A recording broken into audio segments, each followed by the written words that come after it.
Assalamualaikum warahmatullahi wabarakatuh.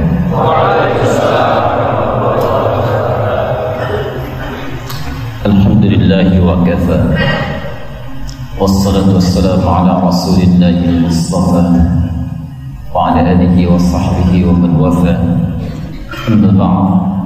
Fa ya ibadallah, usi nafsi wa iyyakum bi taqwallahi faqad faza al-muttaqun.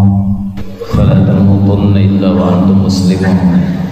فقال تعالى يا أيها الذين آمنوا اتقوا الله حق تقاته ولا تموتن إلا وأنتم مسلمون وقال يا أيها الناس اتقوا ربكم الذي خلقكم من نفس واحدة وخلق منها زوجها وبث منهما رجالا كثيرا ونساء واتقوا الله الذي تساءلون به والأرحام إن الله كان عليكم رقيبا. Saudara-saudariku dimanapun Anda berada, alhamdulillah kita masih mendapatkan kesempatan dari Allah Subhanahu wa taala untuk menjalani bagian dari kehidupan kita dalam upaya mencari bekal-bekal terbaik, sukses dalam kehidupan dunia dan sukses dalam kehidupan menuju akhirat, sampai kemudian berjumpa dengan Allah Subhanahu wa taala dan mendapatkan tempat terbaik di akhirat nanti. Bagaimana sukses menurut Al-Qur'an itu? Pertama kita pecah dulu judulnya. Satu, apa itu sukses? Kita harus sepakat dulu dalam definisi. Karena itu para ulama sebelum mengurai sesuatu itu selalu menampilkan ta'rif, definisi dulu. Saya melihat orang sekarang kadang-kadang terlampau terburu-buru. Definisi belum disepakati sudah membuat hukum, itu yang bahaya. Satu, apa itu sukses? Kedua, nanti kita turunkan apa ukuran sukses dalam Al-Quran. Karena yang kita bahas sekarang sukses bersama Al-Quran, berarti ada yang tidak sukses. Maaf, saya ulang, berarti ada yang tidak sukses dalam kehidupan ketika dia tidak bersama Al-Quran. Atau ada yang merasa sukses padahal tidak mengamalkan isi-isi Al-Quran. Bagaimana ukuran sukses menurut Al-Quran dengan sukses yang dipandang oleh manusia pada umumnya? Seperti apa gambarannya dan bagaimana cara kita mendapatinya? Saya akan coba turunkan beberapa dalil dalam Al-Quran, juga hadis-hadis Nabi. Satu, kita ambil ukuran sukses dulu di Quran surah 19 dari ayat 12-nya sampai ayat 15. Ini saya bulati ayat 15 paling kiri sebelah atas sampai ke tengah, dan kita turunkan untuk mendapatkan ini. Quran, saya agak cepat ya, mohon maaf. Surah ke-7 ayat 189. Kemudian 3 Quran surah kedua ayat 233. Kemudian 4 turunkan di Quran surah ke-31 ayat 13 sampai dengan 19. Turunan pelajaran di sini untuk suksesnya ada di Quran surah ke salah satunya 17 ayat 78. Kemudian detailnya di Quran surah ke-11 ayat 114. Kemudian waktunya ada di Quran surah ke-4 ayat 103. Menjaga waktunya ada di Quran surah kedua ayat 238. Dari mana tahunya ini bagian dari kesuksesan? Nanti kita temukan di Quran surah kedua ayat kelima. Amalan Quran surah kedua ayat kelima ini salah satunya di Quran surah kedua ayat ketiganya. Turunannya ini. Kalau dibaca dengan riwayat yang lebih luas, kemudian kita turunkan lagi tambah dengan sunnahnya di Quran. Misal surah ke-2 lagi, kita ambil lagi 17 dulu. Ayat 79 sampai dengan 80. Turunan pengerjaannya ada di Quran detailnya surah ke-73 ayat ke-6 sampai dengan ayat ke-20.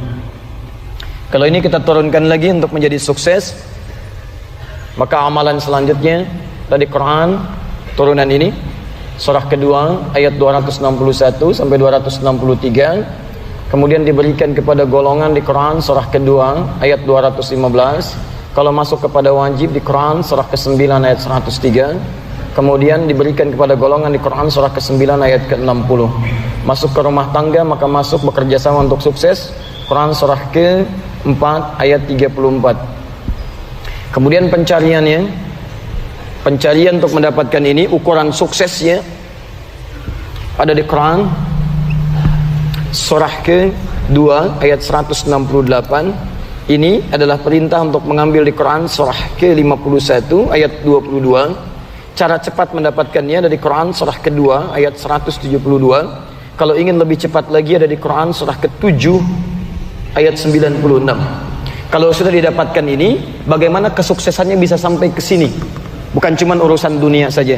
Ada yang pernah dapat masalah dunia diluruskan oleh Allah Subhanahu wa taala, dan kisahnya bisa dilihat di Quran surah ke-28 ayat 76 sampai dengan 77.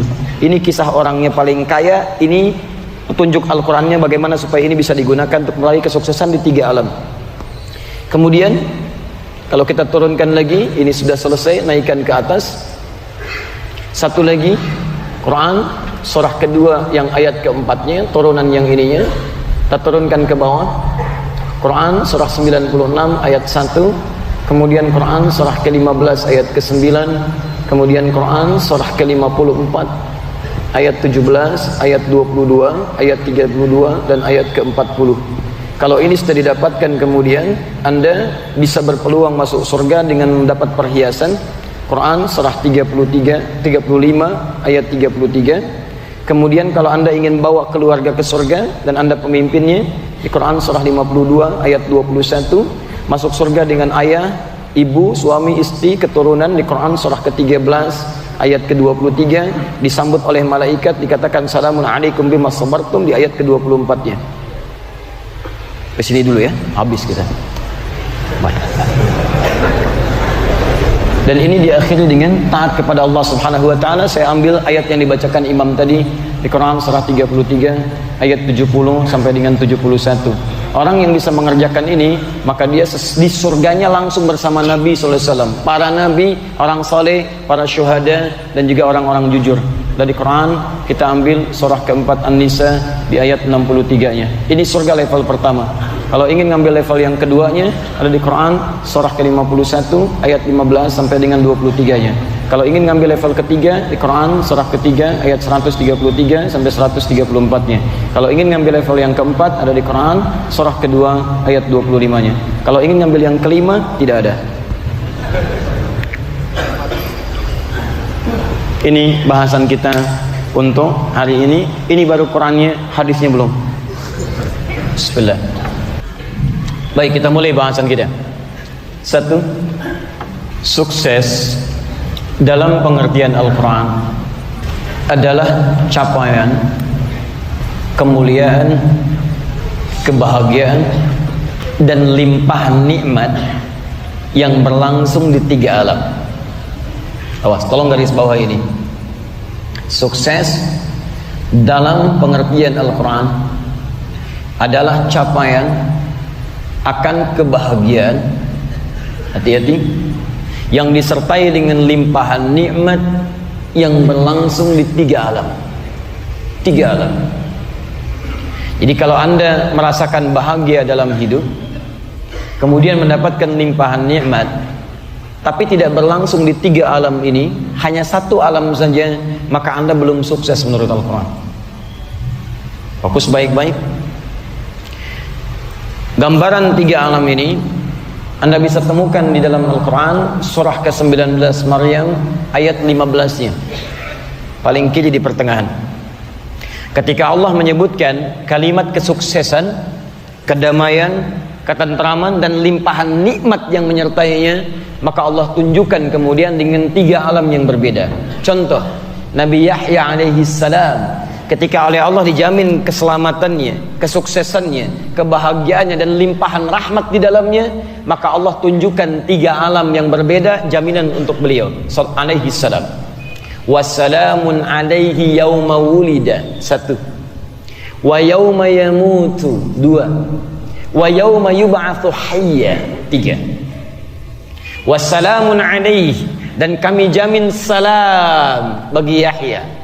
Salam, ada keselamatan, ada berarti kedamaian, ada berarti kebahagiaan, ada berarti limpahan rahmat. Kalau sudah ada limpahan, berarti di situ ada kemuliaan dalam kehidupannya. alaih untuk Yahya. Di mana saja? Yauma wulida, pada saat dia menjalani kehidupannya. Wulid saat dilahirkan, dunia. Awas, ukuran pertama dunia. Dua, wa yauma yamutu. Perhatikan, ketika menyebutkan kehidupan dunia menggunakan fi'il madhi dan bentuknya past tense. Ya, awas, wulid bukan walada yalid, walada yalidu, tapi kalimatnya menggunakan kata wulid bukan yulad. Satu. Dua, lihat ketika menggunakan kalimat kedua, alam yang kedua, wa yauma yamut, menggunakan fi'il mudhari. Kesuksesan dalam alam dunianya dibawa oleh dia untuk mengantarkan sukses di alam kuburnya. Yamut, alam pertama kehidupan dunia, alam kedua kehidupan kubur. Awas, hati-hati teman-teman sekalian. Jadi ada orang sukses di alam kubur. Masya Allah, sukses di kuburan. Pernah dengar tentang itu? Ada orang-orang mengejar sukses di alam dunia, ada orang-orang mengejar sukses di alam kubur. Ada Pak? Silahkan keluarkan ayat-ayatnya. Ada orang yang di alam kuburnya sibuk mendapati bagian dari kesuksesannya. Di pekerjaan dunianya mengantarkan kesuksesan dalam alam kuburnya. Sibuk menerima hasil sukses saja. Panen aja, nggak kerja lagi. Quran surah ketiga Ali Imran misal ayat 169 sampai 171 ya. Wala tahsabanna alladhina qutilu fi sabilillahi amwata bal ahya'un 'inda rabbihim yurzaqun. Farihina bima atahumullahu min fadli wa yastabshiruna billadhina lam yalhaqu bihim min khalfihim alla khaufun 'alaihim wa lahum yahzanun. Jangan kalian kira orang-orang yang wafat saat hidupnya kemudian dia gunakan untuk kehidupan, bekerja, beraktivitas di jalan Allah. Jangan kalian duga dia wafat begitu saja. Di alam kuburnya kami akan hidupkan kembali dia untuk mendapatkan kesuksesan luar biasa. Nikmat-nikmat melimpah. Masya Allah, nggak ada pekerjaan lagi. Nikmat. Saking terus dia dapat nikmat, bahagia dia. Saking bahagianya. Kalau dia mampu. Ingat di Quran ada istabsyara yastabsyir, ada basyara yubashir. Itu beda. Kalau basyara yubashiru, itu artinya orangnya ada, bisa langsung menyampaikan pada objeknya. Misal Nabi diperintahkan oleh Allah untuk memberikan kabar gembira bagi orang yang ingin masuk surga. Nabinya masih hidup. Quran surah kedua ayat ke-25 paling kanan sebelah atas. Wa basyiril ladzina amanu wa 'amilus solihati anna lahum jannatin tajri min tahtiha al-anhar. Wa basyir, basyara yubashshira. Basyara yubashshiru. Nabinya ada. Tapi kalau seseorang kemudian, maaf, secara fisik tidak ada, atau dia ada tapi tidak punya kemampuan langsung menyampaikan, cuma ada harapan supaya orang ini bisa tahu apa yang ingin dia sampaikan, maka kalimatnya berubah dari basyara jadi istabsyara yastabsyiru. Perhatikan detailnya bahasa Al-Quran. Ada orang yang sudah masuk ke alam kubur, dapat limpahan rahmat luar biasa, rizkinya luar biasa, sukses di alam kuburnya, lalu dia akan memberitahu orang yang masih hidup yang belum menyusul dia ke alam kubur. Cuman dia nggak bisa hidup lagi, nggak bisa keluar dari alam kubur. Pernah antum temukan misalnya orang sudah dikubur sukses terus keluar nemuin antum, cepet sini ya, di sini enak, cepetan nyusul. Pernah temukan begitu? Tidak ada. Sesoleh-solehnya manusia rasanya belum tentu bisa bangun dari alam kubur nemuin antum. Mungkin lihat aja antum sudah lari gitu kan. Lihat, makanya kalimatnya tidak menggunakan basyara tapi istabsyara yastabsyir. Wa yastabsyiru. Dan mereka kalau mampu itu akan mengabarkan kepada orang-orang yang belum nyusul di belakang mereka. Lihat kalimatnya, alla khaufun 'alaihim wa lahum yahzanun. Jangan sedih. Kamu nggak usah nangis. Saya meninggal masuk ke alam kubur. Saya sudah sukses kok di sini. Kalau bisa, kamu cepat nyusul ke sini. Jangan lama-lama di situ. Kurang enak di sini, lebih enak. Kalau bisa cepat ke sini. Makanya orang-orang di Palestina, masya Allah, kalau ada satu di antara keluarga mereka dia syahid minas syuhada, sudah syahid menghadap Allah Subhanahu wa taala, dan kebanyakan dalam keadaan yang tersenyum. Sebagian mengatakan lihat surga saya sudah menanti. Sebagian mengatakan lihat aroma surga sudah tercium. Sebagian mengatakan saya akan dapatkan kenikmatan alam kubur. Kemudian tiba-tiba setelah meninggal keluarganya hampir tidak ada yang menangis, tapi mereka membawa manisan kemudian dibagikan kepada tetangganya. Alhamdulillah, keluarga saya sudah sukses duluan, anak saya sudah nikmat duluan, ayah saya sudah sukses duluan, doakan dia supaya kami bisa cepat menyusul mereka. Manisan yang dibagikan, sukses alam kuburnya. Masya Allah, tidak sedikit di antara manusia yang hanya menyiapkan sukses alam dunia tapi tidak sukses di alam kubur. Makanya ketika kesuksesan dunia ditinggalkan, meninggalkan dunia, pindah ke alam selanjutnya. Ketika bekal tidak didapati, yang keluar cuma tangisan. Kenapa? Karena tidak membawa bekal kesuksesan di alam kuburnya. 2. 3. Awas, hati-hati. Ada orang yang saat dunianya sukses, bahkan banyak nanti dikisahkan dalam Al-Quran. Nanti kita lihat Fir'aun contohnya. Antum kenal Fir'aun? Masya Allah, Alhamdulillah. Fir'aun kan dunianya luar biasa, kedudukan tinggi, saking tingginya ngaku Tuhan. Orang sekarang paling banter ngaku Nabi, dia Tuhan. Ana rabbukumul a'la, saya Tuhan kalian yang paling hebat, ngaku Tuhan. Pasukan banyak, maaf, punya insinyur luar biasa, arsitektur banyak, sampai bikin menara pengen neropong Tuhan. Haman, tolong bikinkan saya bangunan yang tinggi, saya pengen neropong Tuhannya Musa. Sesama Tuhan pengen dialog katanya. Masya Allah, luar biasa. Ana rabbukumul a'la, saya Tuhan kalian yang paling hebat.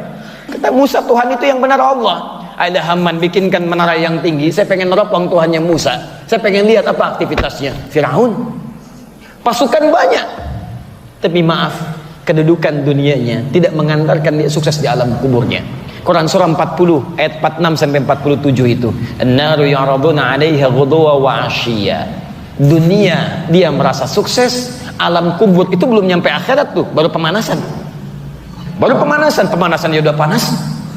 Udah panas tuh. Kita kan gerak duluan, dia enggak, baru lihat sudah panas. Neraka kami tampakkan kepadanya dari pagi sampai petang. Kalau antum nggak percaya, cobain aja bersikap seperti Firaun. Masuk ke alam kubur, dapatkan tuh keadaannya. Dahsyat. Kalau antum percaya, nggak usah diulangi. Kisah-kisah orang dulu itu dikisahkan pada kita bukan untuk menjadi dongeng yang kemudian jadi kisah-kisah tautan, jadi acara di TV, jadi cerita begini-begini. Bukan. Maksudnya kalau antum mendapati peristiwa yang sama, maka jangan pernah kerjakan hal yang serupa. Saya kasih rahasia sebentar ya. Ini diantara kita aja nih sekarang. Kalau di Quran disebutkan kisah, tapi namanya tidak disebutkan detailnya, kejadiannya kapan, peristiwa detailnya, itu menunjukkan peristiwa tersebut akan terjadi lagi di masa depan dengan tokoh-tokoh yang berbeda.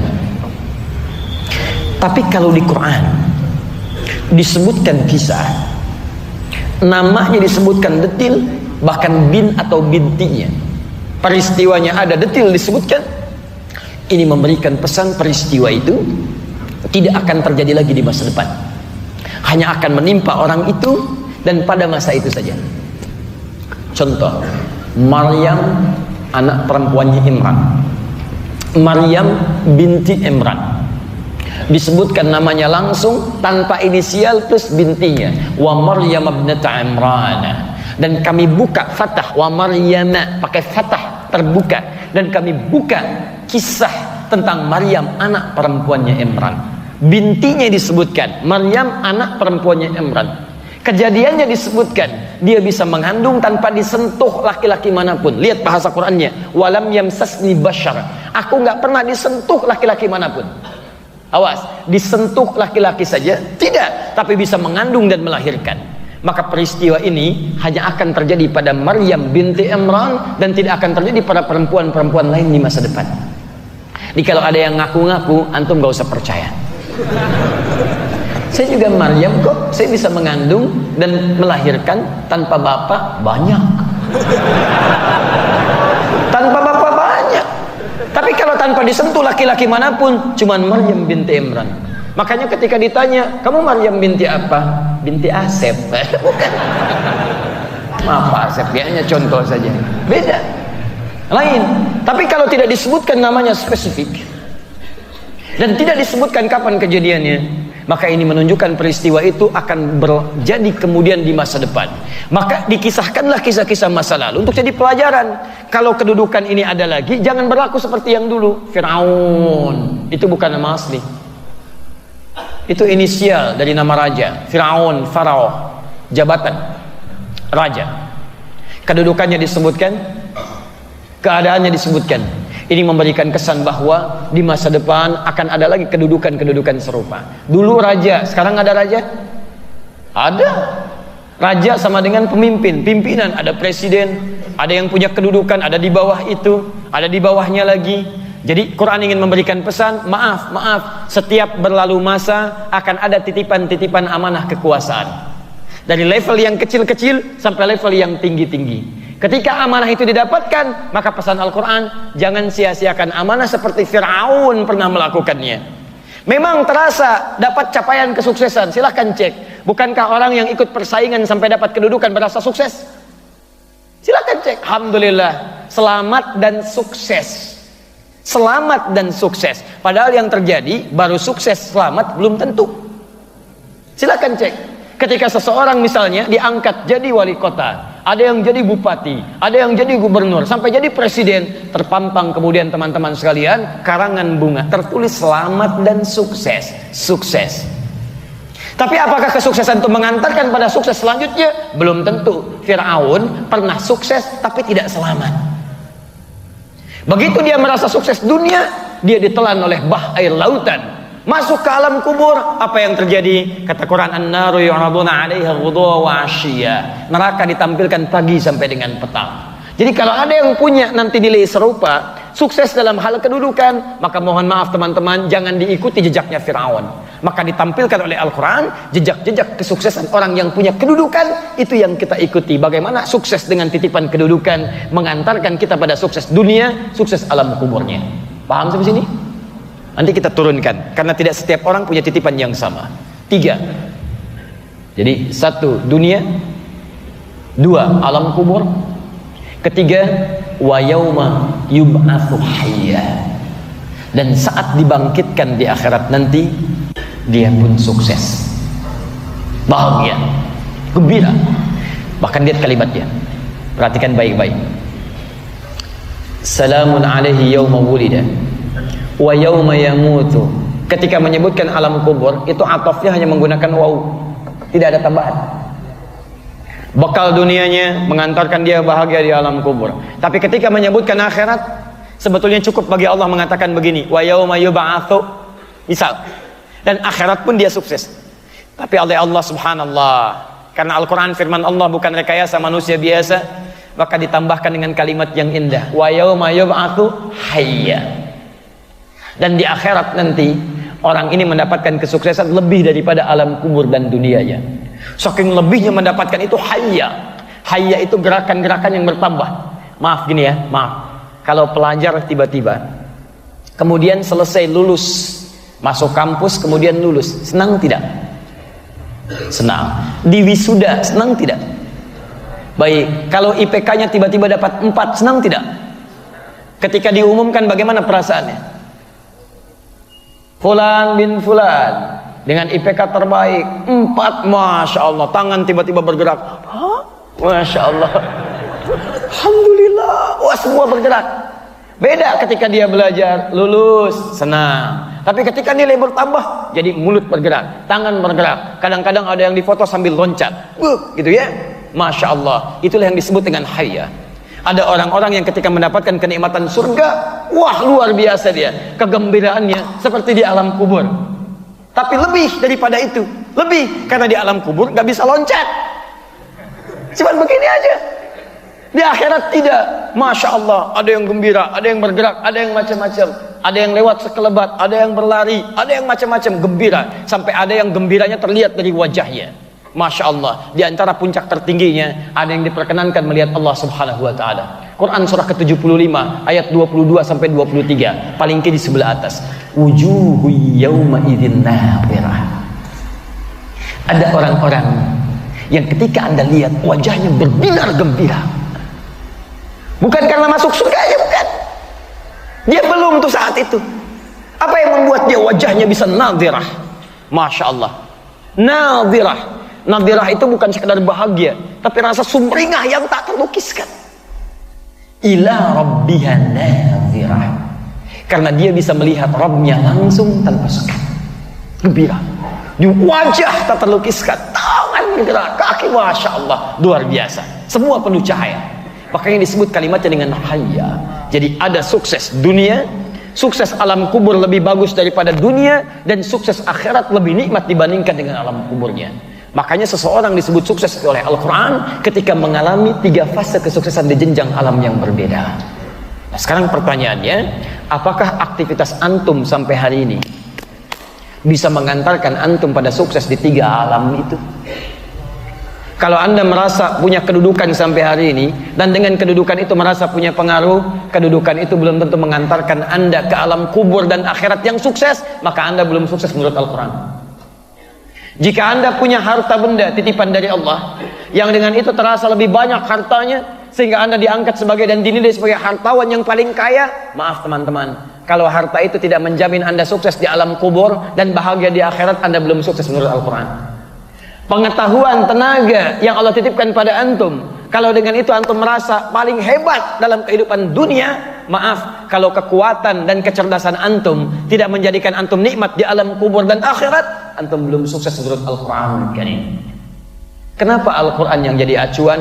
Karena Yahya mendapatkan jaminan itu ketika berpegang dengan Alkitab. Lihat ayat 12-nya, paling kiri sebelah atas.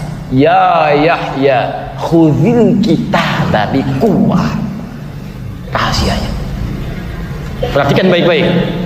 Ketika mendapatkan 3 jaminan sukses tadi, wassalamun alaihi yauma wulida wa yauma yamutu wa yauma yub'atsu hayya, sukses dunia, sukses alam kubur, sukses akhirat. Apa ayat pertama yang kemudian diturunkan oleh Allah untuk jadi pegangan Yahya untuk mendapatkan 3 kesuksesan tadi? Lihat baik-baik teman-teman. Ya Yahya, kata Allah ayat 12-nya, hei Yahya, khudhil kitaba biquwwah, pegang petunjuk Alkitab, pegang pedoman ini, pegang pedoman kumpulan wahyu dengan kuat, kuat, biquwwah.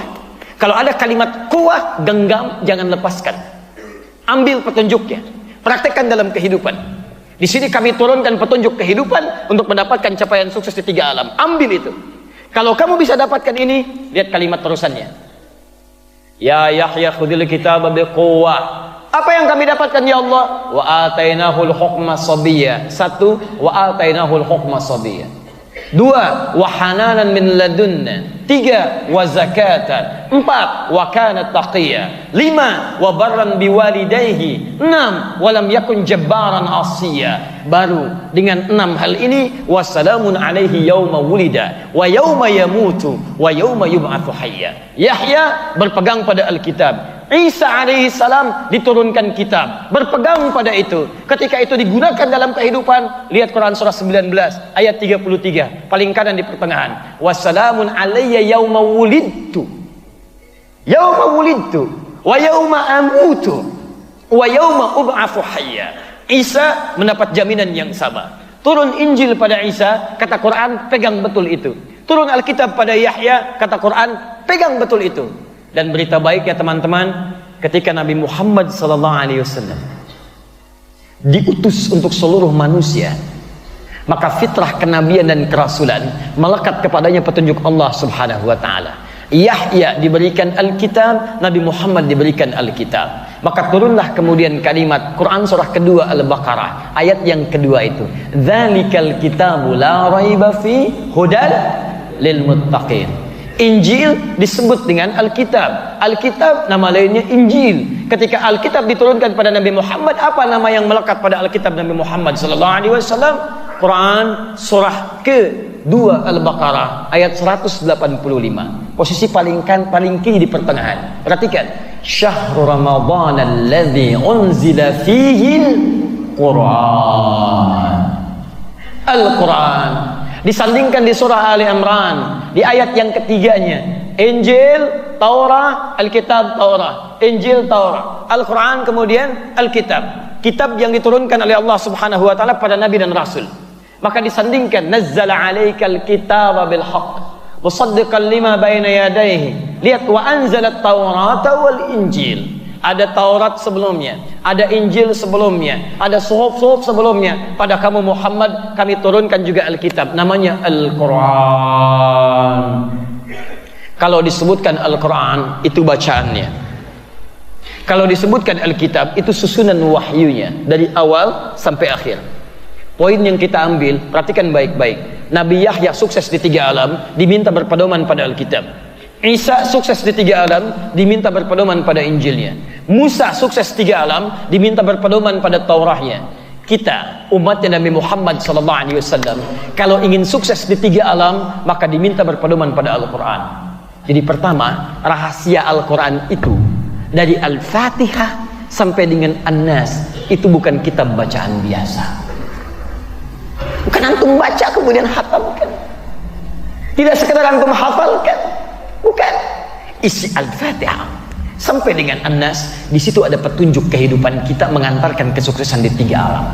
Antum ambil itu, maka sukses Anda di 3 alam. Itu jaminan Quran. Saya tunjukkan pada Anda ya. Irak pernah punya peradaban Babilonia, dan peradabannya disebut peradaban Babilonia. Mesir punya peradaban, disebut peradaban Mesir. Yunani punya peradaban, disebut peradaban Yunani. Cina punya peradaban, disebut peradaban Cina. Tapi Arab, perhatikan baik-baik, terbelakang jahiliyah. Maaf, peradaban tidak punya, akhlak kosong, sentuhan kehidupan buruk, penemuan-penemuan minim, nihil. Turun Al-Quran. Begitu diturunkan Al-Quran, kemudian Nabi SAW ditugaskan untuk mengajarkan itu. Diajarkan oleh Nabi. Quran surah kedua ayat 151, paling kanan sebelah bawah, agak sedikit ke tengah.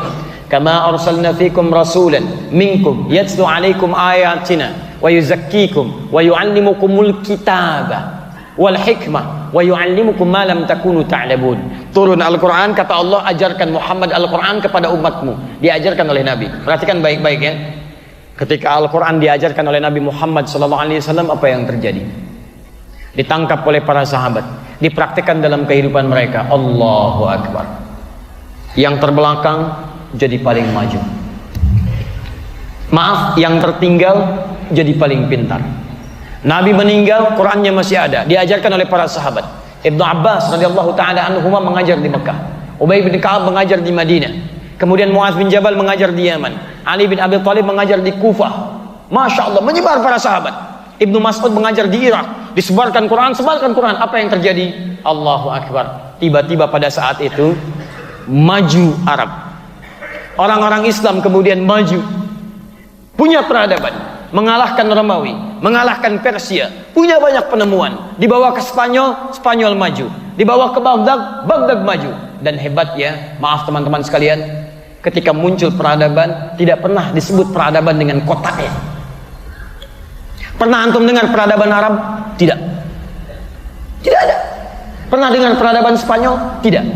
Tapi yang muncul peradaban Islam di Arab, peradaban Islam di Spanyol, peradaban Islam di Baghdad. Jadi perhatikan baik-baik, ketika Quran turun, maka Quran merubah dunia yang tadinya terbelakang jadi paling maju. Maaf, yang tadinya tidak punya pengetahuan jadi paling pintar. Yang tadinya tertinggal, akhlak luar biasa baik. Perhatikan, orang jahiliyah dari paling kasar turun Quran jadi paling lembut. Dari pencela jadi pecinta, dari pemukul jadi perangkul. Jadi begitu Quran turun, dirubah semua akses kehidupan manusia. Sebaliknya, 1492 orang mulai meninggalkan ajaran Quran, mulai merasa nyaman dengan kedudukan dunianya. Muncul perselisihan, dimanfaatkan oleh Isabella dan Ferdinand. Menyatu keduanya, diserang habis orang Islam. Tapi bukan hanya diserang, diambil nilai-nilai Qurannya dibuang, tapi saripatinya diambil. Diterapkanlah kemudian di barat. Ada yang dibawa ke Spanyol, ada yang dibawa ke Portugal, ada yang dibawa kemudian ke Amerika, ada yang dibawa ke Asia jauh, dipraktekkan dalam kehidupan mereka. Kalau antum teliti teman-teman sekalian, semua negara yang berkembang saat ini sampai jadi maju, akarnya adalah mengambil nilai dari saripati Al-Quran. Di ketika orang Islam mulai meninggalkan Qurannya, dia mundur, mereka mengambil nilai Qurannya. Mereka simpan Qurannya, saripatinya dipraktekkan dalam kehidupan. Tahukah Anda, orang yang sekarang paling yakin dan mengamalkan isi Quran, tapi membuang jauh-jauh yang tidak mereka inginkan, itu orang Yahudi sekarang. Sampai hadis-hadis Nabi mereka keluarkan, mereka yakin. Nanti saya berikan rahasianya. Ya, kita belum selesai, kita baru bahas 10% ini. Ya. Itu luar biasa. Luar biasa teman-teman sekalian, maju. Nanti kita berikan rahasianya. Jadi detail ajaran Quran diturunkan oleh Nabi SAW. Nah sekarang saya ingin berikan satu yang pertama. Jadi kalau kita bicara bersama Al-Quran, itu bukan sekedar bersama baca Quran, tapi kita harus keluarkan ayat-ayat Al-Quran yang membimbing kita mengantarkan pada kesuksesan di 3 alam tadi, sesuai dengan profesi kita masing-masing yang kita jalani dalam kehidupan dunia. Silahkan cek balik-balik. Zaman Nabi pengusaha, ada bisnis. Utsman bin Affan pengusaha, Abdurrahman bin Auf pengusaha. Cek. Birokrat ada, Amr bin As birokrat. Diplomat, urusan kedudukan ada, Umar bin Khattab. Yang pengajar, dosen ada, Ali bin Abi Thalib ada. Hakim agung ada, Abdullah bin Mas'ud. Gubernur ada, Muaz bin Jabal sampai jadi gubernur di Yaman. Ada semua. Tapi silahkan cek, semua mereka sukses dan tidak ada batas. Kalau kaya, bukan cuma kaya sekali, kaya 2 kali, kaya 3 kali, kaya 4 kali, kaya banget. Utsman saking kayanya, asetnya masih ada sampai sekarang. Abdurrahman bin Auf bekalnya dari pakaian, menerapkan manajemen Nabi, dipraktikkan di Madinah. 3 bulan paling kaya nomor 3, 1 tahun paling kaya se-Madinah. Kapaknya terbuat dari emas, kapaknya saja. Untuk bayangkan, diikuti manhaj Quran, saking kayanya kapaknya terbuat dari emas. Orang kaya sekarang namanya Bill Gates, istrinya Melinda Gates, hartanya 1.300 triliun hari ini. 1.300 triliun, tapi belum tentu punya kapak. Silahkan cek, minyak kayu putih aja belum tentu punya. Silahkan cek. Abdurrahman bin Auf, Masya Allah, kapaknya terbuat dari emas, kapaknya, dan masuk surga juga. Masuk surga, kaya, masuk surga.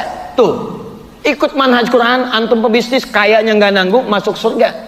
Ini sudah miskin nggak jelas lagi gitu kan? Luar biasa. Kedudukan nggak nanggung, sampai yang paling tinggi. Sampai yang paling tinggi. Kalau pintarnya kelewatan, luar biasa. Luar biasa. Siapa penemu pesawat terbang? Orang Islam asalnya. Siapa kemudian penemu teori relativitas? Teman-teman taunya Einstein. Padahal tidak banyak yang tahu kalau Einstein membaca kitabnya Ibnu Sina yang mengamati keterangan-keterangan dalam Al-Quran. Saya turunkan sampai kitabnya, sampai rumusnya, sampai bacaannya. Itu semua yang menemukan pertama kali orang Islam. Dari mana menemukan itu? Pertama kali saat terinspirasi membaca ayat-ayat Al-Quran. Sampai sekarang ditemukan obat untuk katarak dengan tetesan saja, tidak melalui operasi. Ditemukan dengan apa? Dengan pengamatan terhadap surat Yusuf. Menemukan. Jadi ketika berinteraksi dengan Al-Quran luar biasa. Dan rahasia terbesarnya dari Al-Fatihah sampai An-Nas, isinya berisi ayat-ayat sukses dalam kehidupan kita di 3 alam itu. Maka dari itu kalau antum amati, ada petunjuk yang kalau antum urutkan, itu akan terurut bahkan mulai dari alam kandungan sampai kembali kepada Allah. Nanti tinggal antum posisikan diri ada di alam yang mana. Apakah masih di kandungan? Keluarkan ayatnya. Apakah di fase kelahiran? Keluarkan ayatnya. Antum sekarang di fase misalnya ikhtiar kehidupan, usia sekian, keluarkan ayatnya. Kemudian profesinya apa? Saya masih alam dunia, profesinya ini. Bagaimana persiapan alam kuburnya? Keluarkan ayatnya. Sampai dengan akhiratnya. Saya berikan contoh, saya baca cepat, kemudian kita keluarkan turunan-turunannya. Baik, misal saat masih dalam alam kandungan, bagaimana doanya supaya yang terlahir nanti bayi yang baik, saleh dalam pandangan Allah Subhanahu wa taala. Quran surah 7 ayat 190 ya. Ketika kemudian dia terlahir, teman-teman sekalian, bagaimana supaya memohon kepada Allah pembagian tugasnya supaya baik. ASI diberikan mengalir dengan lancar. Pembagian tugas dengan suami berjalan dengan baik. Quran surah kedua ayat 233-nya.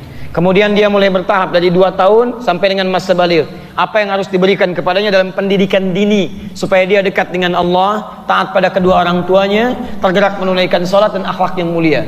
Quran surah 31 ayat 13 sampai dengan ayat 19-nya. Maka mulai diberikan pendidikan yang memahamkan dia. Quran surah ke-9 ayat 122.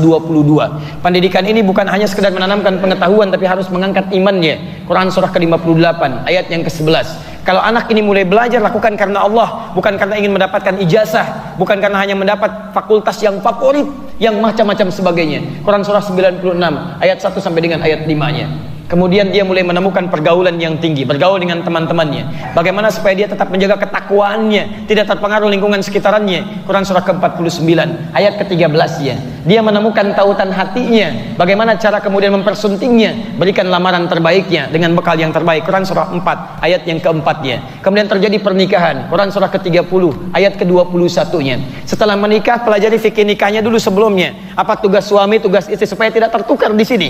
Maka dibagilah di Quran surah ke-4 ayat 34. Maka suami mulai bertugas mencari nafkah. Yang standar Quran surah kedua ayat 168. Kalau ingin lebih cepat hartanya datang, lakukan amalan di Quran surah kedua ayat 172. Kalau ingin melesat lebih cepat lagi, Quran surah ke-7 ayat 96. Tapi ingat, dalam pekerjaan itu kadang-kadang tidak mudah. Ada persaingan yang kadang tidak sehat, saling menyingkirkan, menyungkurkan, ingin membuat Anda celaka misalnya. Kalau yang ringan-ringan, Quran surah 17 ayat 79 sampai dengan ayat 80-nya. Amalkan dalam tahajud, minta 4 kemuliaan. Tapi kalau sudah dahsyat, yang tidak sehat lagi persaingannya, ada saling menyingkirkan, ada saling ingin menyakiti Anda, sampai pernah seorang nabi dilemparkan ke laut sampai ditelan ikan paus, tapi Allah menyelamatkan dia dan berjanji akan menyelamatkan orang dengan hal yang serupa walaupun tidak masuk ke dalam perut ikan paus. Quran surah ke-21 ayat 87 sampai dengan 88-nya. Teman-teman, antum yang laki-laki mencari nafkah, istri merawat anak di rumah tangganya, kadang tidak mudah. Kadang antum merasa itu mudah, tidak, bahkan lebih sulit dari pekerjaan antum di kantor. Kadang ada anak yang sulit diatur, kadang merengek, kadang mengatakan amalannya di Quran surah ke-17 ayat 23 sampai dengan ayat 27-nya. Kemudian kadang-kadang lelah. Selelah apa? Kalau cuma sakit biasa ringan-ringan, maka amalkan amalan Nabi Ibrahim di Quran surah ke-26 ayat ke-80. Kalau sakitnya kata dokter sakit, tidak ada obatnya, mustahil disembuhkan. Tidak ada yang mustahil menurut Allah Subhanahu wa taala. Lakukan amalan Nabi Ayub di Quran surah ke-21 ayat 83 sampai 84-nya. Di ujung ayat 84 Allah berjanji, wa dzikra lil abidin. Kalau ada hamba-hamba Allah mengerjakan pekerjaan serupa, maka kami akan sembuhkan seperti kami menyembuhkan Ayub sebelumnya. Teman-teman sekalian, antum beraktivitas lagi, harta mulai meningkat, kedudukan mulai tinggi, nggak usah sombong, syukuri itu semua. Bagaimana cara bersyukur yang menambah harta antum? Quran surah ke-14 ayat ke-7. Kadang-kadang itu tidak semuanya datar, kadang naik, kadang turun. Ada usaha di atas, ada usaha di bawah. Saat naik syukur, saat turun bersabar. Bagaimana cara bersabarnya? Quran surah kedua ayat 155. Kemudian antum tidak akan selamanya mulus, ada hambatan-hambatan. Bagaimana cara mengatasinya? Pelajari jenis hambatannya, dari yang paling ringan sampai yang paling kuat. Quran surah kedua ayat 214. Cara mengatasinya di Quran surah ketiga ayat 142. Ketika antum meniti itu semua sampai bergerak usia antum, sampai muncul sekarang usia kematangan 40 tahun, orang tua masih ada. Bagaimana cara membalas jasanya? Sulit, tapi Anda bisa mengamalkan amalan di Quran surah ke-46 ayat ke-15-nya. Sampai lewat usia 40 tahun, yarhamukallah. Kemudian yang terjadi apa? Yang terjadi, maaf, keturunan belum diberikan misalnya. Ada yang belum dapat keturunan, memohon kepada Allah. Antum jangan pesimis dulu. Bukan cuma antum. Dulu ada yang namanya Nabi Zakaria, rambut sudah memutih, fisik sudah letih, tapi kata dokter gak mungkin punya keturunan. Tapi beliau tetap berdoa kepada Allah, tidak putus asa. Nabi tidak putus asa. Nabi bermohon. Nabi tidak pernah pesimis. Antum Nabi bukan, Rasul bukan, surga belum jelas. Kenapa putus asa dan pesimis? Lakukan amalan seperti amalan Nabi Zakaria. Quran surah 19 ayat 1 sampai dengan ayat ke-11-nya. Kemudian lakukan amalan itu dalam salat, bikin mihrab seperti amalan di Quran surah ketiga ayat 38 sampai ayat 39-nya. Kemudian bergerak lagi sampai antum menyimpulkan, ya Allah, apakah saya selamanya hidup di dunia? Tidak, kamu akan masuk ke alam kubur. Bagaimana caranya? Kamu akan bertemu dengan maut. Quran surah ketiga ayat 185. Kullu nafsin dha'iqatul maut. Bagaimana maut datang dibawa oleh malakul maut? Quran surah 32 ayat yang ke-11. Antum mesti kenal dengan malakul maut. Kalau tidak kenal antum, repot antum ketika menghadapinya.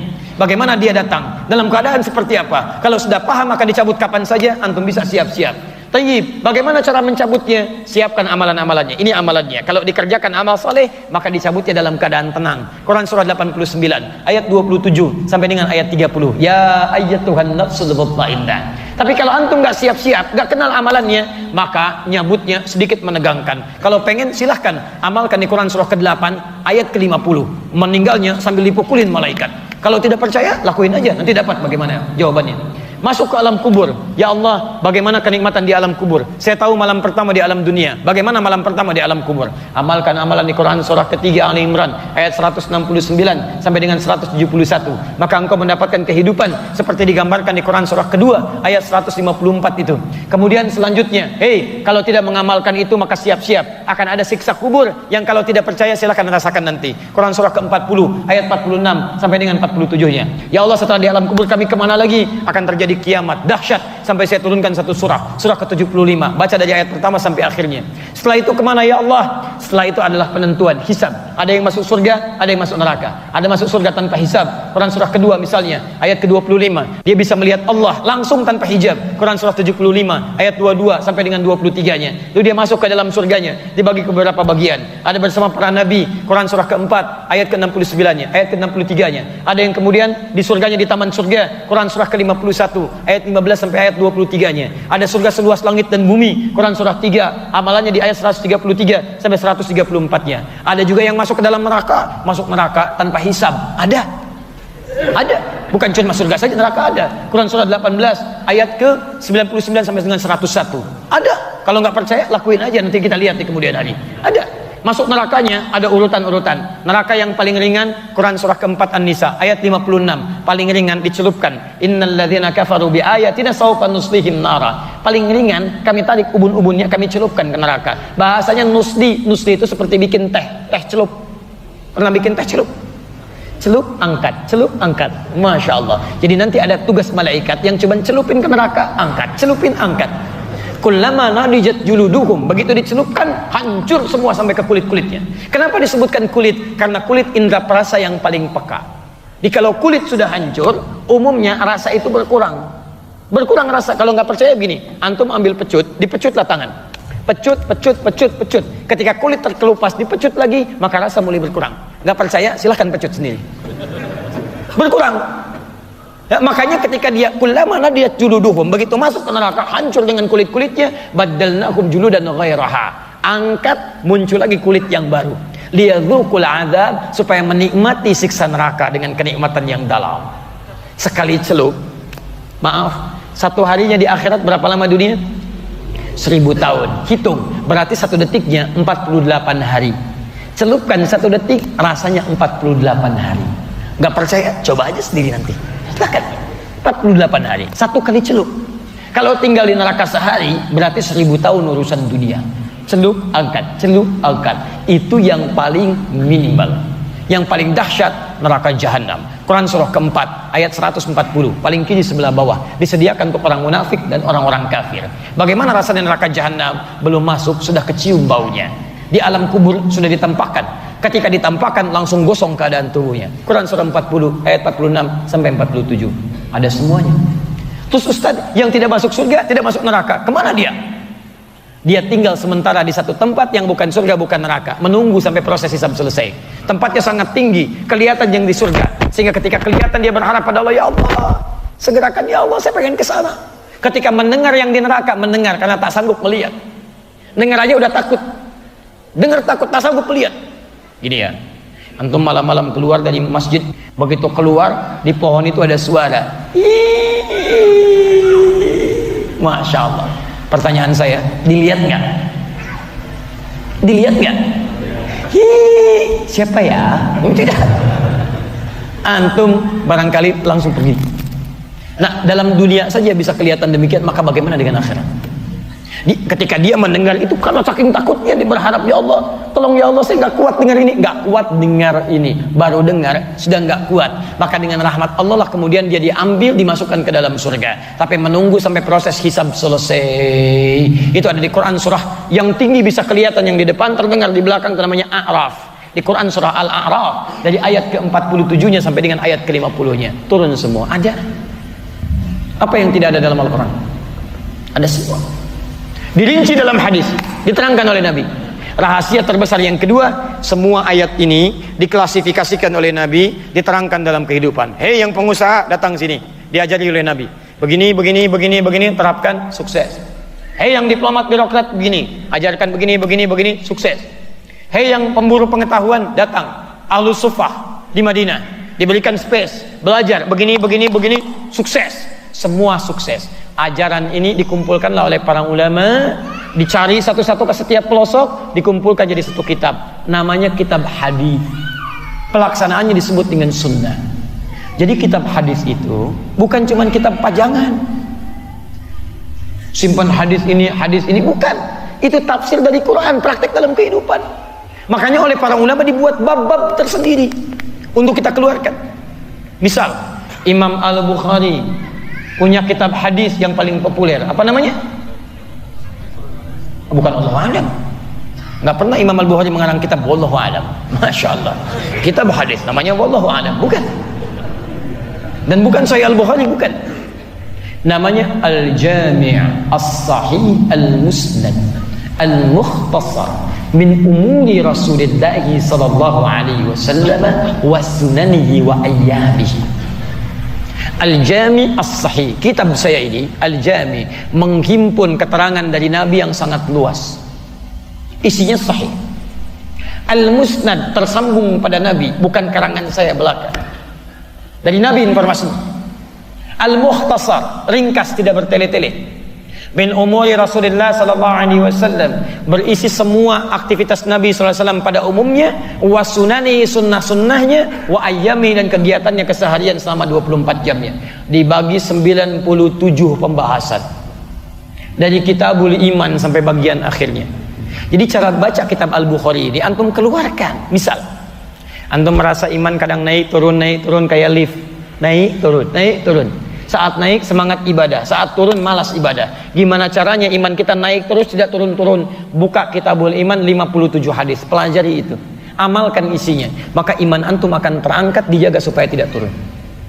Kitabul Ilmi, bagaimana cara belajar supaya ilmunya cepat masuk, cepat paham, tidak keluar, tidak mudah lupa. Keluarkan tuntunan di Kitabul Ilmi, amalkan isinya, maka antum akan mendapatkan keistimewaannya. Antum pebisnis, keluarkan Kitabul Buyu', Kitabul Tijarah, keluarkan, kumpul dengan para pengusaha, satukan, kumpul, bahas tuntunannya, keluarkan ayatnya, ini hadisnya, praktekkan, sukses antum. Antum para diplomat, para birokrat, tata pemerintahan, Kitabul Imarah, tuntunan untuk membangun pemerintahan yang bagus. Mu'adz bin Jabal diajarkan oleh Nabi, dikirim ke Yaman untuk observasi di zaman Nabi. Begitu zaman Umar bin Khattab ditugaskan, kata Umar, Mu'adz jadi gubernur di Yaman. Yaman sekarang negara, dulu provinsi, luasnya luar biasa, lebih luas daripada Jakarta. Yaman kumpul, Yaman Selatan, Yaman Utara di bawah Mu'adz. Antum tahu apa yang terjadi? 3 tahun dengan manhaj Nabi selesai kemiskinan, cuma 3 tahun. Tahun pertama 1/3 orang miskin hilang di Yaman, dibawa kemudian sisa malnya ke Madinah. Umar marah, ikut kopi katanya, kenapa dibawa ke sini semuanya 1/3? Apa nggak ada yang miskin di Yaman? Kata Mu'adz, 1/3 orang miskin sudah nggak ada di Yaman. Tahun kedua setengah harta dibawa ke Madinah. Maaf, kata Umar, kenapa sekarang bertambah lagi? Apa nggak ada yang miskin di Yaman? Kata Mu'adz, sudah berkurang setengahnya. Tahun ketiga semua kalkulasi baik harta, mal, zakat mal di Yaman kemudian dibawa ke pusat ke Madinah. Kata Umar makin marah lagi, kenapa tidak disalurkan dulu bagi lingkungan sekitarnya? Karena prinsip zakat mal, maaf, min aghniyaihim ila fuqaraihim, diambil dari yang paling kaya di daerah itu, keluar zakatnya, dialokasikan dulu di daerah itu, kalau sudah baru keluar. Dan hebatnya dari Yaman gak ada yang di situ, dibawa semua ke pusat ke Madinah. Umar marah, kata Umar, kenapa dibawa ke sini semua? Kata Mu'adz, sudah gak ada yang miskin di Yaman sekarang. Cuman 3 tahun. 3 tahun manhaj itu dibawa ke Afrika Utara oleh Musa bin Nusir. Datang utusan dari Spanyol, tolong bantu kami, Raja Rodrik begitu zalim. Cuman dikirim 1 orang, namanya Tariq bin Ziyad, dengan 10.000 pasukan melawan 100.000 pasukan Raja Rodrik. Teman-teman sekalian, begitu selesai dibantu orang Spanyol, kata orang Spanyol, jangan tinggalkan kami, tolong jangan tinggalkan, bantu kami di Spanyol. Dibantu Spanyol, turunkan mandat Quran, turunkan mandat Sunnah. Maaf, tidak berapa lama Spanyol jadi pusat peradaban. Orang Portugis belajar ke situ, orang Itali belajar ke situ, orang sekitaran Prancis belajar ke situ. Dibawa manhajnya, diterapkan di negara mereka. Sampai sekarang maju. Jadi semua ketika diterapkan indah. Ini manhaj kita sekarang. Di sekarang tugas kita teman-teman sekalian, untuk mendapatkan semua kesuksesan dengan tingkat 3 tadi, ada 2 hal yang harus kita sepakati sekarang. Dan ini bagian terakhir dari uraian saya.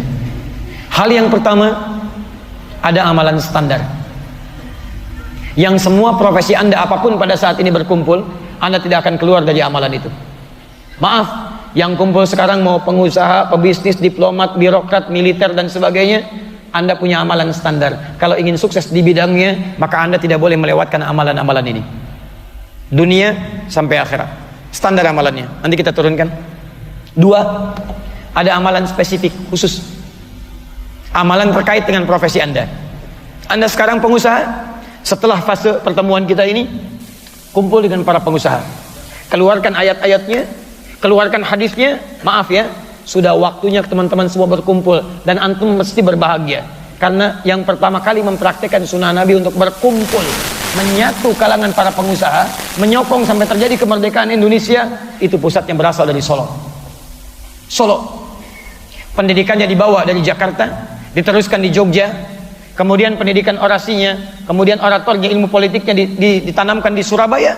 Tapi perhimpunan untuk usahanya yang mensupport kemerdekaan Indonesia itu berasal dari Solo. Pertemuan pertamanya terjadi pada tanggal 17 Juli tahun 1905, Senin Kliwon. Baca bukunya Profesor Ahmad Mansur Surya Negara. Dalam bukunya berjudul Api Sejarah, jilid yang pertama, warnanya hitam, terbitan Surya Madani, cetakan pertama, halaman 347, posisi paling kanan di pertengahan agak sedikit ke bawah. Di situ dituliskan di baris yang ke-7, pada hari Senin Kliwon tanggal 17 Juli tahun 1905, bertepatan dengan tanggal 13 Jumadil Awal. Keliru tulisannya, bukan Jumadil Awal tapi Jumadil Ula. Kalau Jumadi itu orangnya. Jumada itu musim gugur kering. Di tumbuhan mulai gugur. Jadi dari Rabi itu mulai tumbuhan mulai berbunga. Kalau bunganya sudah gugur, maka muncul Jumada kering, gugur. Ya, orang Arab kadang-kadang punya ungkapan kalau ada orang, maaf ya, misal namanya Hasan, tapi gugur senyuman dalam wajahnya, sulit senyum, jalan tuh kan, sulit nyapa, maka kadang dipanggil dengan kalimat Jumadi. Jumadi wenak katanya. Mabik, Jumadi kamu kenapa? Kok kusam begitu tampilannya? Tapi Jumadi bukan dalam bahasa Jawa ya, Jumadi dalam bahasa Arab. Jumadi itu orangnya. Jumadil Awal tahun 1323 Hijrah. Berkumpullah kemudian di Tanah Abang dan Krukut sekarang. Krukut, wilayah Jakarta. 4 orang ulama. Ada Said Al-Fakhir, ada Said Abdurrahman, ada Said Muhammad, ada Said Sehan. 4 orang. Kumpul di situ merumuskan. Kita ini kenapa ya? Sudah 300 tahun kurang lebih. Kita tidak bisa mengatasi penjajahan Belanda. Kalah terus. Apa yang kurang? Dirumuskan oleh ulama, kita ini berjuang terpecah-pecah, tidak bersatu. Kita kalah di pendidikan, kita kalah kemudian di sini, kalah di sini, kalah di sini, kalah dalam logistik, maka kita harus bersatu. Maka dirumuskan oleh mereka, dibuatlah kemudian satu perhimpunan namanya Jamiatul Khair. Maka diundang kemudian para ulama, diundang.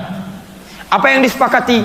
Kita harus sepakat bikin pendidikan yang berkualitas, bersatu dalam hal ekonominya, perdagangannya, bersatu dalam hal ilmu politiknya. Maka disepakati berkumpullah kemudian 6 tahun dari situ, tahun 1911. Untuk pendidikan diundang seorang alim besar, alim minal ulama, namanya Syekh Ahmad Surkati, yang berasal dari Sudan. Sur artinya ahli, kati artinya kitab, rajin dengan kitabnya. Dulu sedang belajar di Ummul Qura, sedang berada di Al-Azhar, kemudian diminta ke Indonesia, ke Nusantara. Indonesia belum ada. Maka datanglah kemudian 6 tahun kemudian, tahun 1911. Maka berkumpullah pada saat itu. Ada ahli sokongan dagangnya, ada ahli ilmu politiknya, ada ahli pendidikannya. Kayak Ahmad Dahlan dan yang dari Yogyakarta, dari Kauman, yang kemudian mendirikan Muhammadiyah tanggal 18 November tahun 1912, datang di sana. Kumpul diskusi, apa yang disepakati? Kita harus kompak. Maka dibuat pusat pendidikan Solo. Berkumpullah para pengusahanya, diinisiasi oleh Kiai Haji Saman Hudi, mendirikan syarikat dagang Islam. Urusan perdagangan Solo yang support, urusan bisnis Solo yang support, urusan pengetahuan pendidikan dari Jakarta sampai dengan Yogyakarta, urusan kemudian masalah ilmu politiknya Surabaya, namanya Haji Omar Said Cokro Aminoto, selalu disingkat dengan HOS, bukan HOS, Haji. Kalau Haji itu orang apa? Orang Surabaya, orang Islam. Nggak ada negara lain menggunakan gelar haji, tidak ada. Tidak ada agama lain menggunakan haji, pasti Islam, pasti Islam. Islam. Di Afrika, saya pernah tinggal di bagian Afrika, Libya, Afrika Utara. Ada misionaris, kalian ngajak orang Afrika, diajak, dikasih, tiap bulan dikasih. Mereka diundang ke gereja. Tiba-tiba satu waktu, ada satu jamaah yang tidak datang, hampir 2 bulan. Begitu datang, ditanya oleh pasturnya, kamu kemana aja 2 bulan gak datang? Kata dia, maaf bapak, saya haji dulu katanya. Haji dulu, Masya Allah. Rupanya orang Afrika ini datang aja, dikasih datang tapi iman tidak berpindah. Yang penting kasih, dia dapatkan, imannya tidak pindah. Kemana kamu kemarin 2 bulan gak datang? Saya haji dulu katanya. Masya Allah. Jadi haji itu tidak ada dalam agama lain kecuali dalam Islam. Haji Omar Said Cokro Aminoto. Perhatikan, 300 tahun tidak terwujud kemerdekaan itu, cuman dalam kisaran 30 tahun hilang 01. 30 tahun berkumpul mereka semua, linknya disatukan, Solo menghimpun para pengusahanya, support untuk kemerdekaan Indonesia. Perhatikan, Jakarta, Jogja kasih pendidikan yang bagus, sampai sekarang Jogja dikenal dengan kota pendidikan. Teman-teman, Surabaya support bagian ilmu politiknya, orasinya, macam-macamnya. Di antara murid Haji Omar Said Cokro Aminoto adalah Insinyur Soekarno. Didik. Apa yang terjadi? Tidak tunggu lama. 1911 cuma butuh 34 tahun. Tadi 300 tahun gak dapat, sekarang 34 tahun. 1911 tambah 34, 1945. 17 Agustus, hari Jumat, bulan Ramadan, jam 10 pagi, diikrarkan kemerdekaan Indonesia. Ketika diikrarkan, tempatnya, maaf teman-teman sekalian, di buku sejarah cuma dituliskan jalannya, Jalan Pegangsaan Timur nomor 56. Masya Allah, apakah proklamasi dilakukan di jalan? Tidak. Ternyata di halaman rumah nomor 56. Nomor itu kan rumah, tempat. Kalau jalan tidak pakai nomor. Jalan Kiai Haji Wahid Hasyim di jalan. Nomor berapa? Nomor sekian, berarti tempat tertentu. Jalan Pegangsaan Timur, jalan nomor 56, kediaman tertentu. Kediaman siapa itu? Kediaman orang Islam, orang Indonesia, keturunan Yaman, namanya Syekh Faraj bin Marta. Syekh Faraj bin Marta mewakafkan rumahnya untuk kepentingan proklamasi kemerdekaan Indonesia. Beliau seorang pengusaha sukses dari Solo sampai dengan ke Surabaya. Masya Allah, kemudian tinggal di wilayah Bogor. Insinyur Soekarno dapat kemudian hadiah dari beliau, diwakafkan rumahnya, proklamasi di situ. Saya sampai sekarang punya salinan ucapan terima kasih Negara Kesatuan Republik Indonesia pada keluarga besar Syekh Faraj bin Marta. Kumpul semua. Dengan kemuliaan itulah terjadi kemerdekaan Indonesia. Dicantumkan di Undang-Undang Dasar atas berkat rahmat Allah yang Maha Kuasa di pembukaan undang-undang. Jadilah undang-undang pasal 29 ayat 1, negara berdasar atas ketuhanan yang Maha Esa. Jadi sila pertama di Pancasila, ketuhanan yang Maha Esa. Nilai beragama ada di situ. Jadi ada pengakuan di situ. Negara Indonesia saja bisa sukses, bisa merdeka, lawan penjajah hanya dengan maaf, bambu runcing, merah darah, putih kain kafan, jadi bendera. Kalau bukan atas berkat rahmat Allah yang Maha Kuasa, mustahil ada kemerdekaan. Makanya teriakan pertama yang menghadirkan kemerdekaan, teriakan Allahu Akbar. Allahu Akbar. Di kalimat Allahu Akbar itu bukan kalimat teroris. Itu kalimat kemerdekaan. Itu kalimat yang menjadikan Negara Kesatuan Republik Indonesia. Kalimat yang diakui di undang-undang, di pembukaan disebutkan. Jadi dasar negara, jadi Pancasila. Itu Allahu Akbar. Takbir. Takbir. Allahu Akbar. Di kalimat itu yang mewujudkan Negara Kesatuan Republik Indonesia. Makanya teman-teman sekalian, kalau tidak ada tuntunan Al-Quran yang diamalkan pada saat itu 1905, mustahil bisa 35 tahun, 34 tahun negara Indonesia bisa mendapatkan kesuksesannya untuk merdeka. Baca. Dan tidak mudah itu, luas luar biasa. Lihat buku yang sama, halaman 19, paling kanan sebelah atas. Luas negara kita aja, itu daratnya 2 juta kilometer persegi. Lautannya 3.200.000. Kalau dikumpulkan Eropa semua kumpul, belum sampai menyamai Indonesia. Satukan Perancis, Belanda, Spanyol, Belgia, itu maaf, belum cukup untuk menjadi Indonesia. Luas. Pulaunya 13.677 pulau.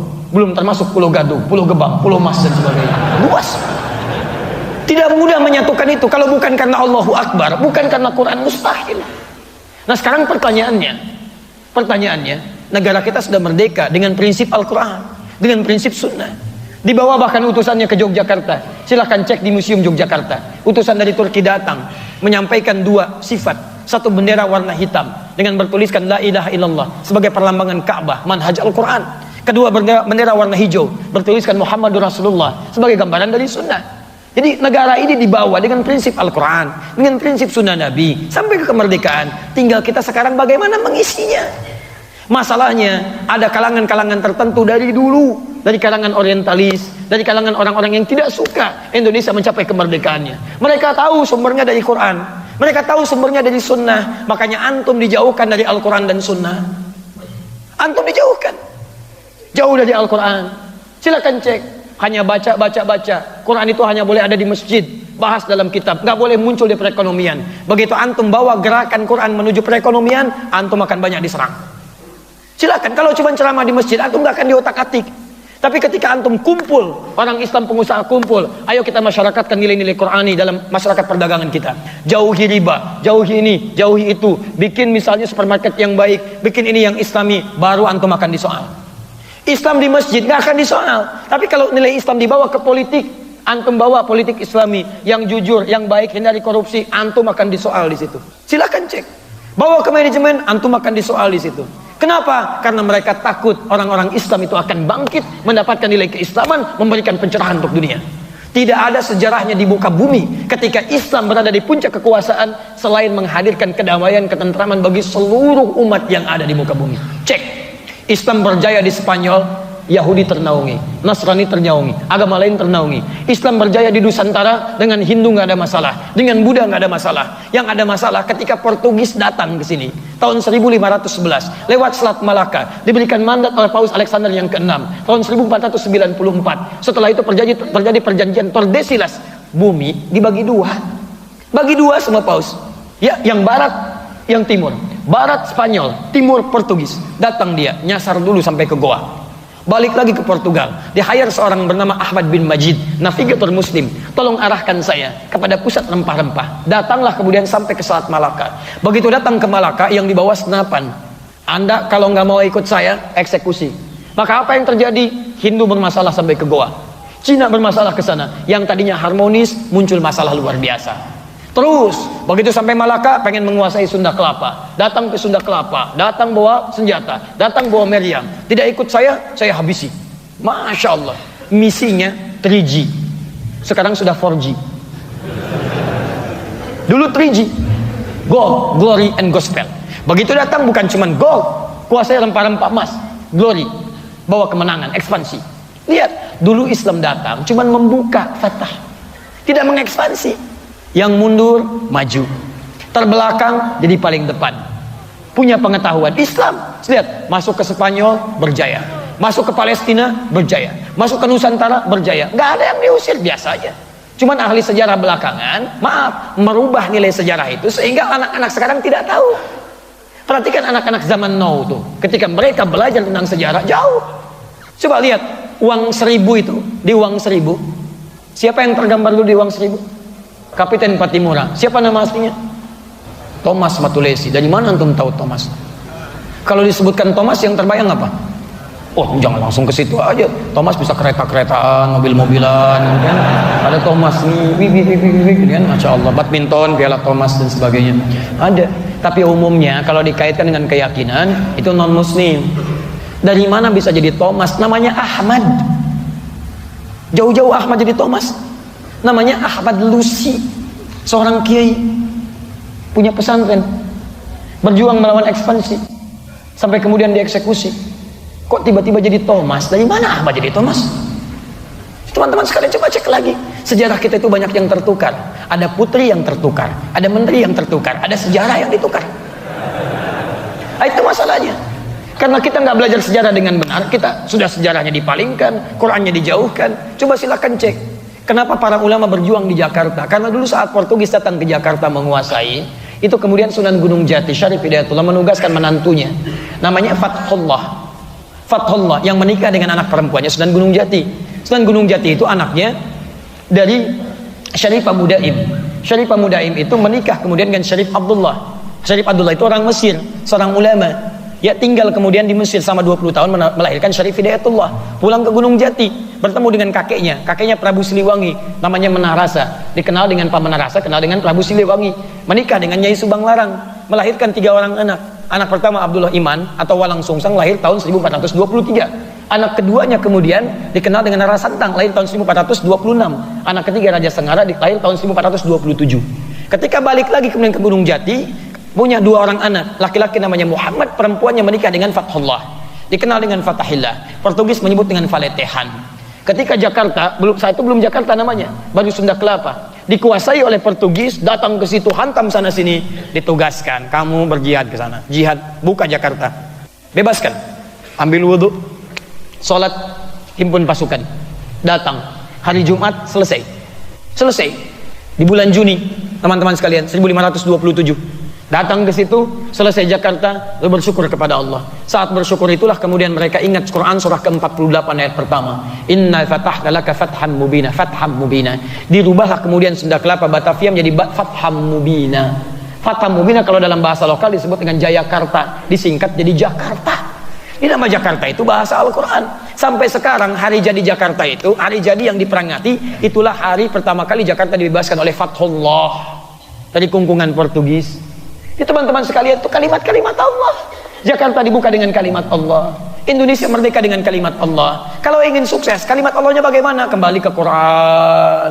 Maka saatnya antum sekarang kumpul, keluarkan ayatnya, keluarkan hadisnya. Kita harus bantu negara kita untuk bangun dari tidur yang dalam.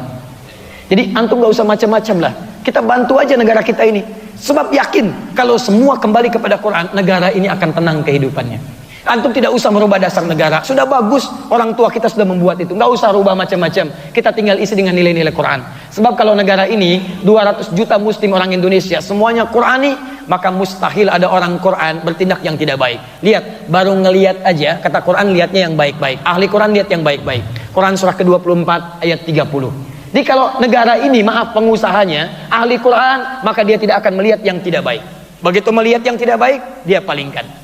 Astagfirullah, dia palingkan. Wasari'u ila maghfirah. Cuman lihat handphone, masuk, ting, ada yang tidak bagus, ahli Quran palingkan. Astagfirullah. Baru setengah Quran, astagfirullah. Setengah-setengah. Ahli Quran telinga gak akan dengar yang tidak baik. Ahli Quran tangannya gak akan korupsi. Jadi kalau orang Islamnya ini jadi ahli Quran, kembali ke Quran, gak akan jadi korupsi. Wailul mutaffifin, celaka orang curang. As-sariqu was-sariqatu faqtu aydiyahuma. Tangan kamu itu bagus, daripada dipakai korupsi, mencuri, potong aja tangannya. Jadi begitu dia mau melakukan hal yang buruk, maaf teman-teman, Qurannya muncul di tangan. Jadi kalau kita praktekkan nilai Quran, gak ada pejabat yang korupsi, gak ada. Kenapa? Karena tangannya ketika digunakan takut dia. Tangan orang tahiyat tidak akan digunakan untuk maksiat. Begitu masuk ke meja kerja, ada sogokan, Pak 100 juta, maaf, tangan saya tangan tahiyat, tidak akan digunakan untuk maksiat. Masya Allah. Pak 10 miliar, saya istikharah dulu ya. Masya Allah. Istikharah.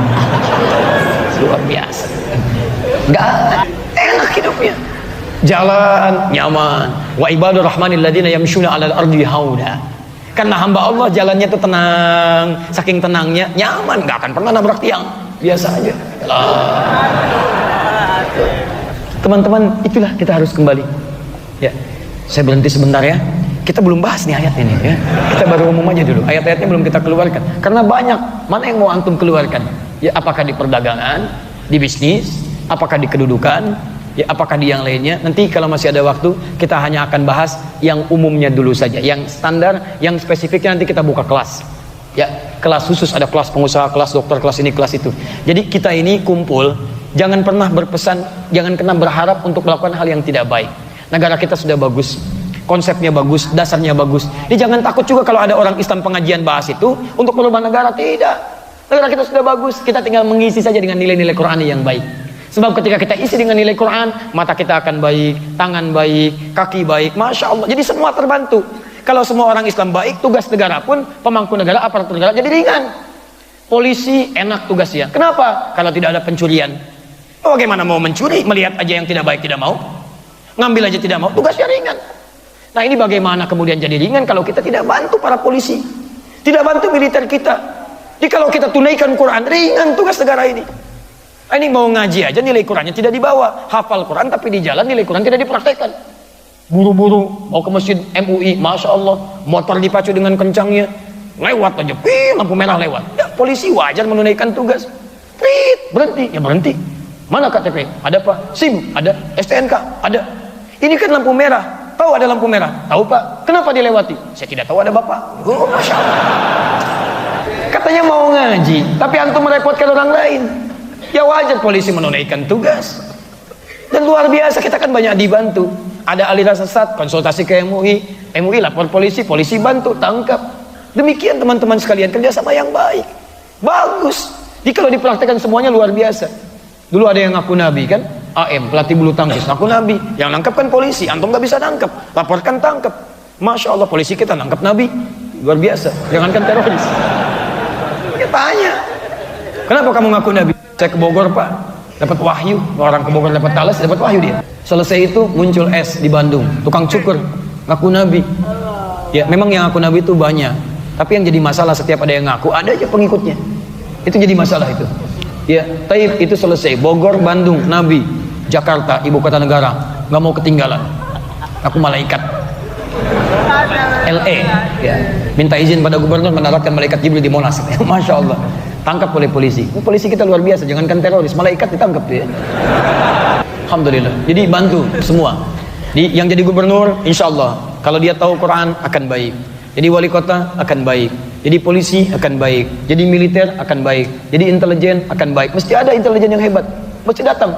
Jangan tanggung-tanggung datang ke pengajian, datang kemana. Mesti Nabi punya intelijen. Alhamdulillah kalau intelijen sehingga datang ke pengajian kan jadi soleh gitu kan. Masya Allah. Bagus. Ya pulang-pulang ke rumah kan bisa ceramah gitu kan. Assalamualaikum mah. Oh tumben pas assalamualaikum ikut pengajian. Apa-apa. Pengusaha. Ayo. Muslim. Ini muslim. Itu muslim. Jadi kalau semua disatukan dengan baik, Qurannya ada, maka damai kehidupan kita. Dengan tetangga baik. Ingat ya, kalau antum mengaku muslim, aku akan hormati tetangga walaupun beda keyakinan. Tidak ada contohnya menyakiti tetangga kita sepanjang dia tidak menyakiti antum. Silakan cek. Nabi baik dengan orang Yahudi, Nabi baik dengan orang Nasrani. Bahkan Nabi mengeluarkan hadis-hadis yang meminta kita damai dalam kehidupan. Pernah dengar hadis ini?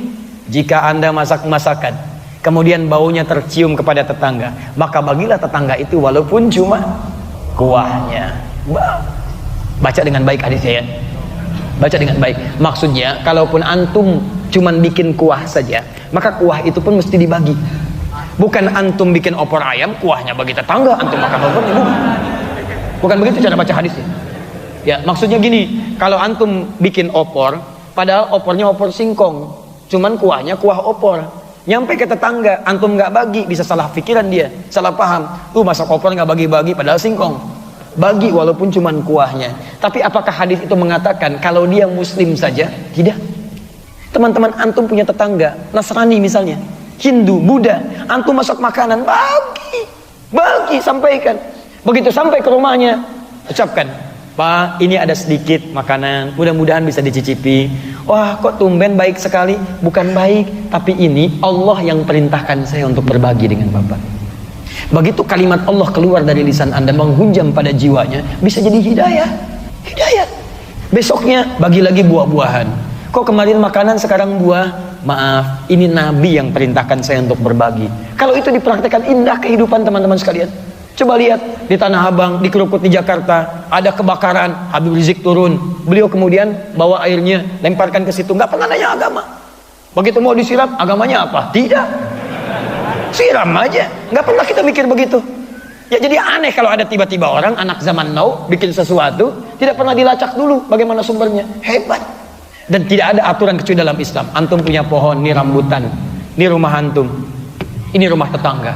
Ternyata buah rambutannya ke tetangga, gini.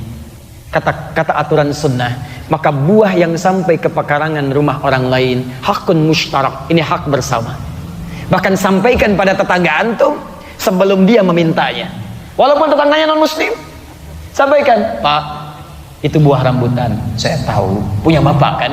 Bukan, seperti punya saya, tapi kan buahnya ke tempat bapak, saya cuma lihat pohonnya, bapak kan yang lihat buahnya, maka itu punya bapak juga, silahkan ambil, jangan minta Pak, langsung ambil aja. Aturan dari mana itu? Aturan dari Rasul saya Pak. Rasul saya mengatakan, berbagilah dengan orang yang melihat penikmatannya dan nikmati dengan buahnya dengan cara yang terbaik. Masya Allah. Begitu disampaikan aturan Rasul, aturan Al-Quran, maka ada hidayah terhunjam dalam jiwanya. Ambil, ambil, ambil. Besoknya ayam antum main ke rumah dia. Dan dia belum tahu hukum ayam, beda dengan rambutan. Oh, dalam Islam main ke rumah punya saya. Gak apa-apa, ikhlas saja. Barangkali ayam itu yang mengantarkan antum ke surga. Semoga Allah muliakan kita semua insyaallah. Allahumma rabbana taqabbal minna innaka antas samiul alim wa tub alaina innaka antat tawwabur rahim. Allahumma rabbana la tad'a lana fi maqamina hadha wa fi kulli maqamin dhanban illa ghafartah wa la hamman illa farajtah wa la daynan illa qadaitah wa la maridan illa shafaitah wa la hajatan min hawaiji dunya wal akhirati fiha lak ridan wa fiha lana as-salah illa qadaitaha ya arhamar rahimin. Allahumma ij'al baqiyata hayatina hayatan thayyibah wa akhir hayatina husnal khatimah. توفنا مسلمين والحقنا بالصالحين مع الذين أنعمت عليهم من النبيين والصديقين والشهداء والصالحين وحسن أولئك رفيقا. اللهم ربنا آتنا في الدنيا حسنة وفي الآخرة حسنة وقنا عذاب النار بفضلك سبحان ربك رب العزة عما يصفون وسلام على المرسلين سبحانك اللهم وبحمدك أشهد أن لا إله إلا أنت أستغفرك ونتوب إليك وآخر دعوانا أن الحمد لله رب العالمين ثم السلام عليكم ورحمة الله وبركاته.